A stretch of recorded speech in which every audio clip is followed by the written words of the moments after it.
médiatique, présenté par Reda Menassel chaque jeudi de 17h à 19h sur Radio Alger 3.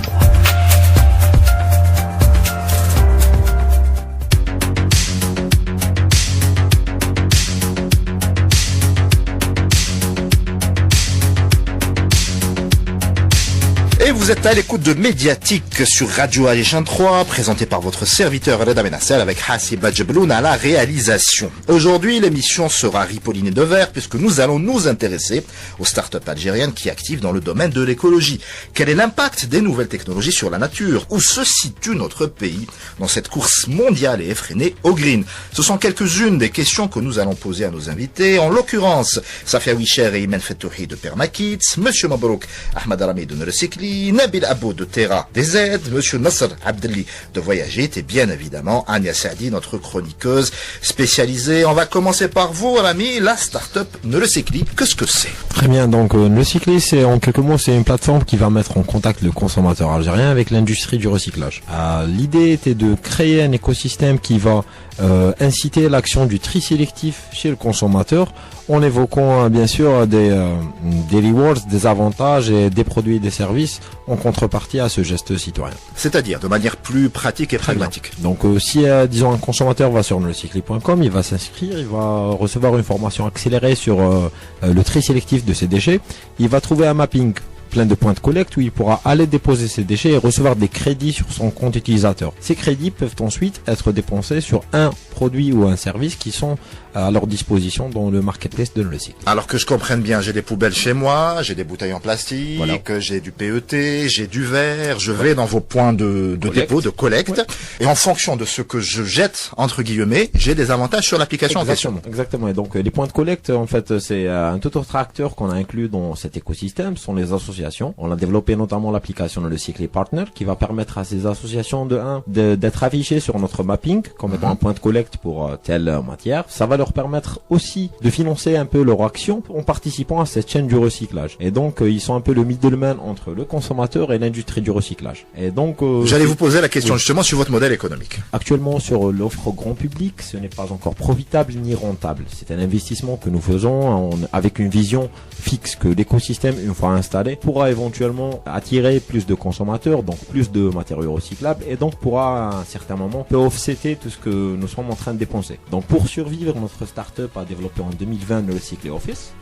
Donc ça, c'est un service pour les entreprises, les institutions, les PME, etc., qui veulent faire du tri sélectif. Donc c'est une offre toute comprise qui va répondre à toutes les questions de cette nouvelle génération de gestionnaires éco-responsables. Ça commencera par l'installation des dispositifs de tri sélectif. Nous offrons plusieurs modèles de dispositifs /poubelles de tri sélectif. La formation du personnel des collaborateurs. Nous programmons aussi une collecte régulière des recyclables et nous assurons la traçabilité via notre plateforme. Donc tout est en ligne, c'est office.neurocycli.com, et nous comptons aujourd'hui plus de 40 entreprises qui aujourd'hui font que nous pouvons développer notre solution grand public qui, je le rappelle, n'est pas encore profitable. Très bien. Ania Saadi. Alors vous dites que votre service est dédié aux partenaires mais aussi aux consommateurs, aux citoyens algériens.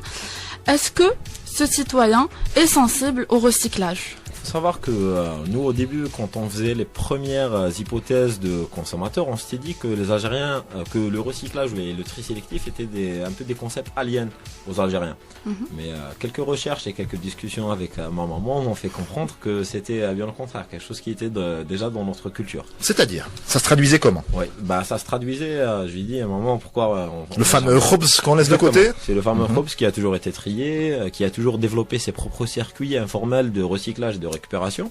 Et donc l'exemple était un peu là. Avec le khobz, il y avait bien sûr l'image de Ne'ma que les Algériens mettent bien en avant. Donc notre défi est un peu aujourd'hui de dépliquer cette même perception vers d'autres matériaux tels que le plastique. On oublie souvent, on pense souvent que tout ce qui est plastique est jetable, or que c'est le contraire. Le plastique est un matériau formidable. On peut fabriquer des objets qui peuvent tenir des centaines d'années. Mais malheureusement, c'est notre vision du plastique qui a fait que ce même atout de ce matériau précieux est devenu aujourd'hui un vrai danger, un vrai fardeau pour notre environnement. Parce qu'il y a eu une circulaire récemment justement qui visait à essayer de faire entrer dans les clous ce processus de recyclage, parce qu'à un moment, faut le dire, on faisait tout et n'importe quoi. Tout à fait d'accord. Faut savoir que cette industrie déjà, c'est en fait, en 2018, quand on était en train de développer le projet, les premiers pas qu'on a fait vers l'industrie du recyclage, moi-même j'étais étonné. J'ai découvert que c'était une industrie de cow-boy où on avait un peu des entreprises de recyclage qui étaient là, cache à la main, en train d'attendre des collecteurs informels qui, eux, ont le boulot le plus difficile. Sans aucun respect des normes de sécurité ou de la santé publique. Et du coup, on n'a aucune traçabilité sur les plastiques qui sont recyclés ici. Ce qui fait qu'aujourd'hui, les plastiques recyclés en Algérie, même si la technologie bottle to bottle, elle existe depuis les années 80, les plastiques recyclés en Algérie ne peuvent pas être réutilisés en agroalimentaire. Très bien. Ensuite, d'invité, Ania? Alors, on va passer à Safia et Imen, qui ont formé, donc qui visent à former les enfants et les parents aussi aux gestes écologiques et environnemental afin de les connecter avec la nature. Alors, est-ce que vous pouvez nous en dire plus sur le projet Permaculture? Alors, la permaculture, en fait, c'est un concept, une philosophie de vie et aussi une méthodologie, donc qui vise à créer des écosystèmes résilients et durables, en gros. Et les valeurs, c'est les mêmes valeurs de Permakit, c'est-à-dire prendre soin de l'humain, de la nature ou bien du vivant, et le partage équitable des ressources. Là, on revient vers les ressources, tout ce qui est écologique, etc. Voilà, donc ça, c'est pour la permaculture. Et Kids, voilà, c'est vrai qu'on a fait ce projet-là pour les enfants, mais... donc à visée pédagogique. Voilà, exactement. Donc nous, on est parti, au fait, Permakit est parti par une problématique sociale et environnementale qui est justement la déconnexion des enfants de leur milieu naturel et même environnement en général, même social. Des enfants citadins, évidemment. Citadins, voilà, exactement, des enfants de la ville.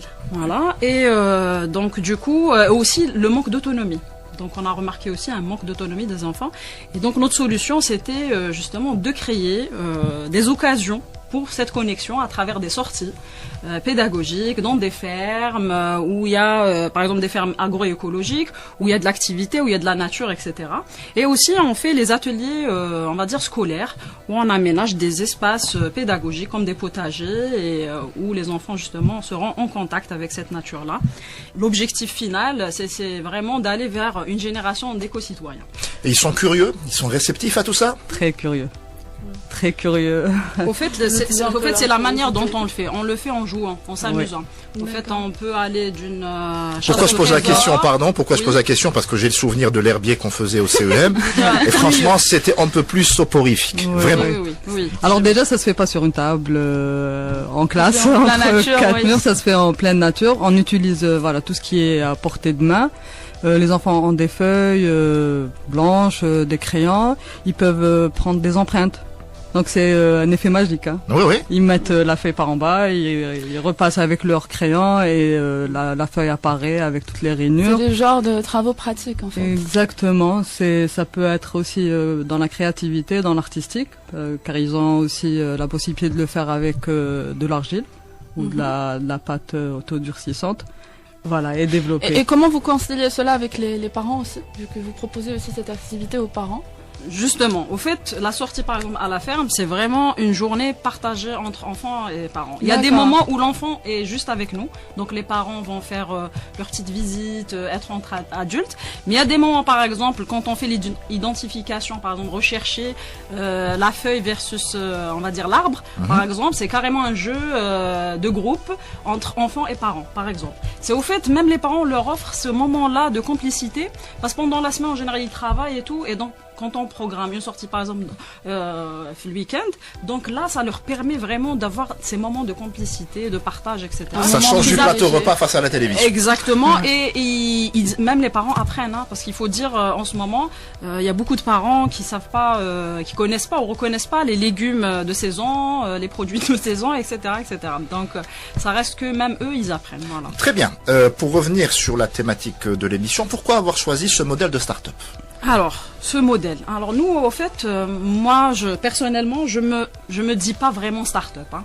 Donc parce que nous, on est vraiment dans un slow économie.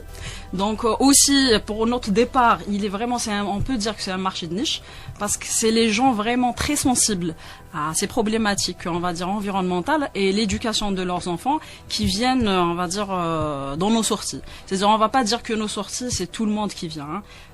Pour être sincère. Et donc on le sait, mais on essaie petit à petit, boule de neige, d'aller justement vers une croissance, c'est-à-dire meilleure, mais surtout pour avoir plus de gens impliqués et sensibilisés par rapport à notre cause. Mais en parallèle, c'est-à-dire si on parle de modèle économique, on est en train aussi de développer la partie B2B, c'est-à-dire avec des entreprises et tout, où on rentre dans leur démarche RSE, leur proposant aussi des sorties pour les Bonjour, greenwashez-moi. Voilà. Comment je fais? En fait, c'est vrai, on peut le prendre comme ça, et c'est un des sujets où moi et Imen, on a beaucoup de discussions dessus.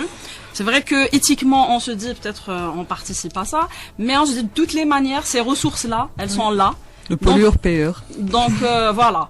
Donc autant, c'est-à-dire les utiliser pour notre cause et pour des choses positives, pour faire des changements positifs. En parlant de choses positives, je sais que vous faites aussi des espèces de jardins de proximité dans des cités, etc. Ça aussi, c'est un projet plus que sympathique. Vous pouvez nous détailler ça pour les auditeurs? Alors, pour les jardins, c'est-à-dire c'est un projet qu'on va faire dans un futur proche. En fait, on s'est inscrit dans un programme où on va pour le moment faire des jardins pour les femmes. Et donc, on va développer un petit peu l'agriculture urbaine. Messieurs Hein, Khorjom Studio. Au fait, nous, on est pour que tout le monde soit intégré. Mais pour le moment, c'est le programme qui veut ça. C'est-à-dire commencer par les femmes et surtout leur donner des compétences où elles peuvent produire ou bien faire des activités dans le milieu urbain. Mais voilà, en développant l'agriculture. Merci beaucoup, mesdames. Et on s'intéresse tout de suite à Monsieur Nasser Abdelli de Spotit. Bonsoir. Bonsoir tout le monde. Alors je vous présente Spotit. Notre application, c'est une plateforme sociale de crowdsourcing du problème des déchets et des détritus éparpillés en ville, sur les plages, dans les forêts. Tous les déchets qui se trouvent hors du circuit des municipalités. D'accord. Il y a des déchets qui sont jetés partout dans la nature, qui restent pendant des années, qui peuvent causer des maladies. On a encore le souvenir très douloureux du choléra très récemment. Ablidar, Léa et quelques autres. C'était à cause des déchets présents sur ces lieux-là. Aussi, les feux de forêt peuvent aussi se déclencher à cause de présence de déchets. Alors nous, notre objectif, c'est de détecter tous ces déchets-là, d'avoir une cartographie complète des déchets, de leur type, de leur quantité, de l'effort que tout le monde doit fournir pour les lever. Alors nous, on veut mobiliser la masse, le crowdsourcing, pour qu'il y ait beaucoup plus d'acteurs dans ce sujet et qu'on puisse avoir une décentralisation de la logistique. Et ça commence par ce qu'on appelle le spot. Le spot, c'est l'endroit pollué qu'on veut détecter avec une photo, un rapport. N'importe quel utilisateur de l'application, il peut ouvrir son application en allant au travail ou bien en allant à la fac ou n'importe quoi, prendre une photo du déchet, remplir un petit formulaire qui nous informe du type de déchet qui existe, sa taille, son volume et la difficulté de nettoyage, s'il contient des déchets toxiques ou dangereux ou pas. Et de cette façon, on a une cartographie qui nous dit tous les déchets qui existent, que ce soit dans la ville, dans la forêt, sur la plage, comme on l'a dit, et préparer. C'est comme un repérage pour les acteurs associatifs, bénévoles, particuliers ou professionnels. Ou pouvoir public, tout simplement. Pouvoir public. Pouvoir public, c'est aussi un partenaire central de notre application, qui sont déjà en train de régler le problème des déchets municipaux. Sans cet effort-là, le reste sera aussi difficile. Donc je suis en train de marcher dans la rue, hop, il y a une montagne de déchets, je la prends en photo, je sécurise les coordonnées GPS, logiquement, je remplis un petit rapport, il s'agit de déchets organiques, de déchets médicaux, de bouteilles, de verres, etc. Et je vous envoie ça. Qu'est-ce qui se passe après? Absolument. Alors, il y a plusieurs catégories de ce qu'on appelle les nettoyeurs. Si on prend l'exemple des bénévoles, des associations, qui font ce travail-là de manière bénévole, ils peuvent utiliser l'application pour organiser tout leur travail. Alors, en trouvant un spot de déchets, un groupe de personnes pourrait lancer un événement de nettoyage à partir de ce spot-là.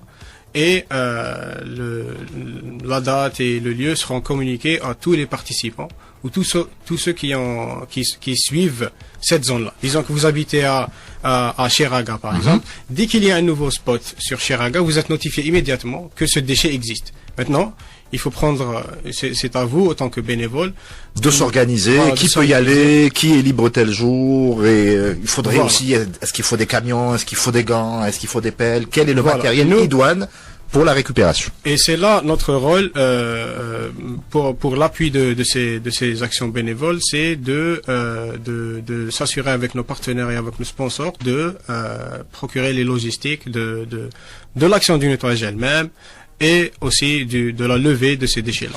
L'occasion pour moi de saluer Monsieur Arman Adjili, qui a été un des tout premiers bénévoles à s'attaquer seul à des montagnes de déchets. Il a tenté de créer une espèce de boule de neige, ça a fait fiasco hélas, mais je sais qu'il ne perd pas espoir. Ben justement, comment changer ce mindset? C'est-à-dire, Amar ramassait les déchets seul, les gens passaient, ils lui disaient Kathar Khayrek, merci beaucoup, mais ils se joignaient jamais à lui pour l'aider sans participer. C'est exactement la même expérience que j'ai maintenant en faisant des spots, parce que moi-même je fais le spotting et je fais des actions de nettoyage seul ou avec d'autres utilisateurs. Il y a parfois on rencontre des gens qui viennent rejoindre, mais souvent ce n'est pas le cas. Mais le fait de offrir une solution technologique à ça et un moyen d'organisation et de sensibilisation. C'est-à-dire il n'y a plus d'excuses maintenant. Voilà, parce que le problème c'est qu'on se dit voilà, il y a des déchets, mais c'est pas à moi de les lever. Ou bien je ne pourrais pas faire ça tout seul. Maintenant, voire même, on n'arrive même pas à détecter les déchets. On ne sait même pas que le déchet existe. Alors maintenant, si vous avez un rapport complet sur les déchets dans votre quartier, vous savez l'ampleur de la tâche et tout le monde comprend que voilà, si on se mobilise pas, si on travaille pas ensemble, on ne pourra pas réaliser, avoir un quartier propre. Est-ce que les spots que vous avez nettoyés sont restés quand même propres? Est-ce que ça les a incités à respecter un peu d'optimisme dans cette émission. ça fait partie aussi de notre mission. Les spots nettoyés d'habitude sont les déchets reviennent malheureusement après quelques temps, mais pas de la même ampleur qu'avant. C'est pour cela que nous voulons aussi, à côté des actions de nettoyage, lancer disons une partie e-learning sur notre application qui communique avec les utilisateurs de l'application, les gens qui font le nettoyage, mais aussi avec les habitants des quartiers pour expliquer ce qu'on est en train de faire et l'impact d'une seule personne sur un spot qui est déjà nettoyé. Ça, c'est une excellente idée parce que, étant un peu plus âgé que vous autour de cette table, j'ai un souvenir très net, moi qui suis né dans un quartier populaire, des fameux comités de quartier. Oui. Très très actifs à l'époque et qui rendaient 36 000 services à la communauté. Ça aussi, ça a un peu disparu, cette espèce de lien social. Donc pouvoir le retrouver, pourquoi pas, via les nouvelles technologies, moi je pense que c'est tout bénef. Absolument. Alors revenons à la thématique donc de l'émission, votre modèle économique. Il faut bien que vous gagniez au conditionnel votre vie. Vous y arrivez pour l'instant comment? D'accord. Alors nous, pour l'instant, nous on est riches, on n'a pas besoin. Je l'espère. Inch'Allah. Prochainement. Oui.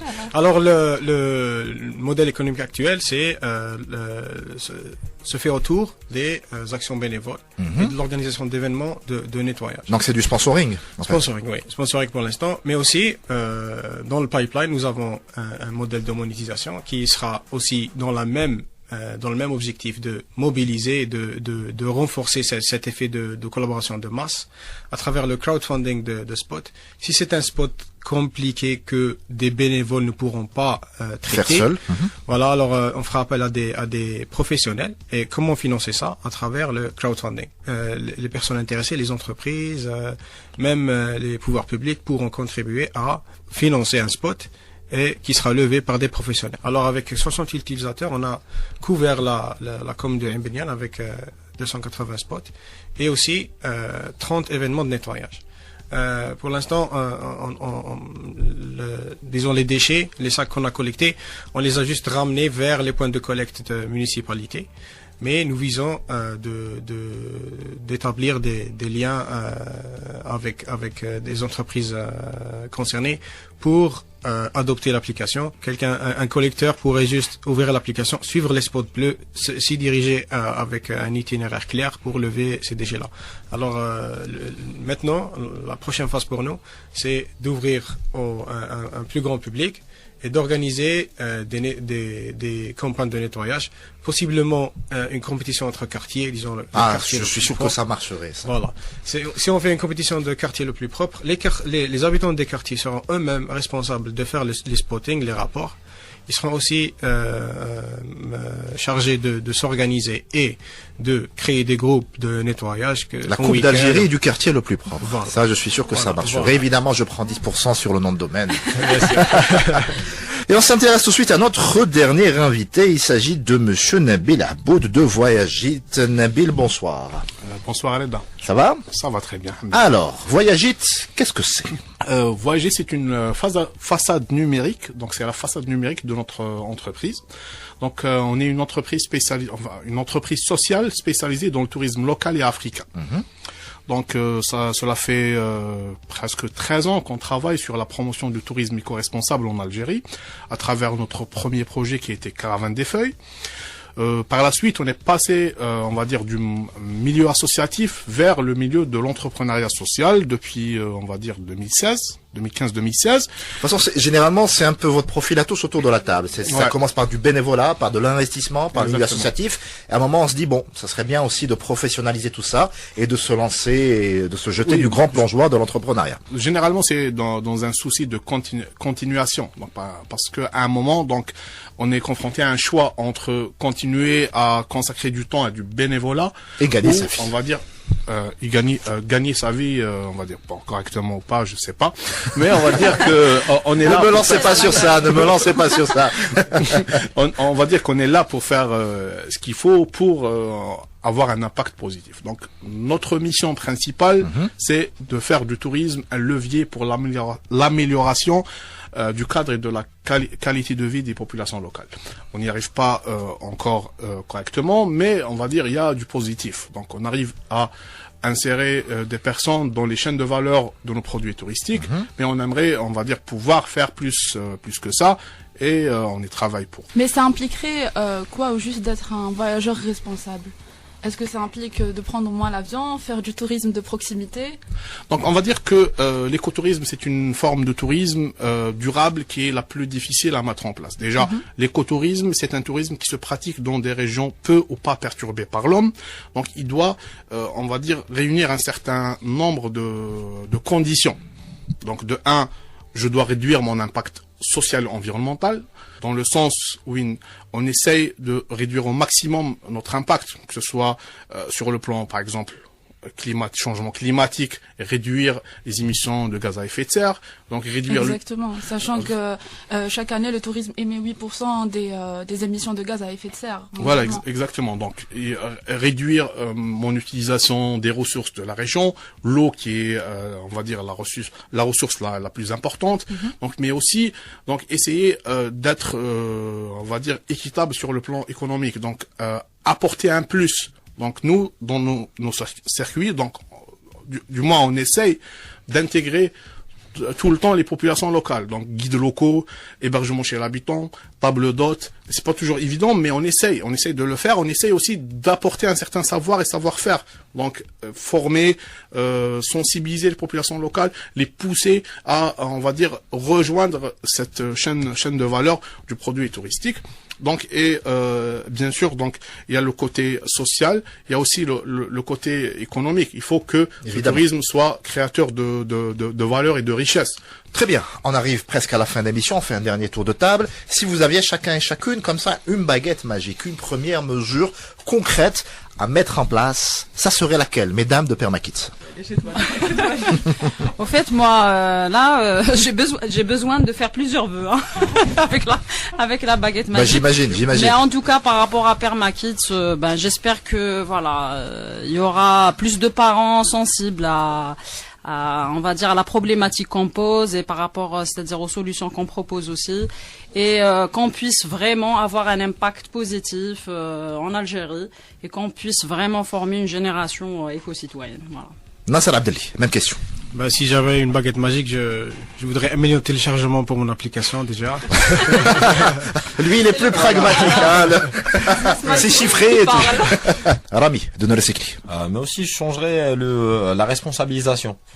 Faut dire qu'aujourd'hui, le responsable du déchet est souvent le consommateur. Parce que le produit est produit quand il sort de l'usine, quand il va sur le point de vente, et quand il arrive au consommateur, ça devient produit. C'est à partir de la consommation que le produit devient déchet. Le souci, c'est que le consommateur, quand il met ses déchets dans la poubelle, on pense souvent que c'est un portail vers un autre univers. Alors que là, on est juste en train de transférer la responsabilité du consommateur vers la commune qui, obviously, n'arrive pas à contracter notre consommation croissante. D'un autre côté, moi je pense que si j'avais la baguette magique, j'irais vers l'écosystème où chacun prendrait sa part de responsabilité, où les entreprises arrêteraient de faire du greenwashing et iraient vers des actions qui vont dans la durabilité. C'est-à-dire que financer un investissement, un événement, etc., c'est de la RSE, c'est bien, mais ce n'est pas durable et ce n'est pas ce dont nous avons besoin. Nabil Aboud. Si j'avais une baguette magique, tout simplement, je ferais disparaître les bureaucrates. Ah oui. Parce que c'est un vrai frein pour le changement positif du pays. Donc les gens devraient avoir plus d'ouverture d'esprit et laisser les jeunes, on va dire, prendre les devants et changer. Surtout que ce sont les jeunes qui vont hériter de la planète par la suite. Donc, voilà. Exactement, voilà. Donc changer la façon de faire et laisser les gens travailler plus librement. On arrive à la fin donc de l'émission. Messieurs, dames, c'était un pur plaisir bien évidemment de vous recevoir dans l'émission. Agnès Saadi, merci beaucoup pour ton précieux concours. Quant à toi qui m'écoutes et que je tutoie, si tu vagabondes sur les ondes, ramène du monde et à très vite.